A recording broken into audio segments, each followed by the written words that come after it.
స్నేహితులే నన్ను వదిలేసిన బంధువులే భారమని తలచిన నా కొరకే బలి అయితివే.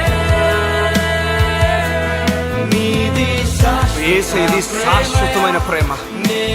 ఈ లోకంలో ఎందరో నిన్ను మర్చిపోయి ఉన్నారేమో, నీ స్నేహితుని విడిచిపెట్టి వెళ్ళిపోయారేమో. యేసు ప్రేమ నీ పట్ల ఎన్నడూ మారదు. ఎన్ని యుగాలైనప్పటికీ మారని ప్రేమ. ఈ ప్రేమకు సమస్తము సాధ్యమే. ఏదైనా చేయగలవాడు. ఎండిపోయిన నీ స్థితిని మార్చగల దేవుడై ఉన్నాడు. నాతో కలిసి పాడతావా? నీది శాశ్వత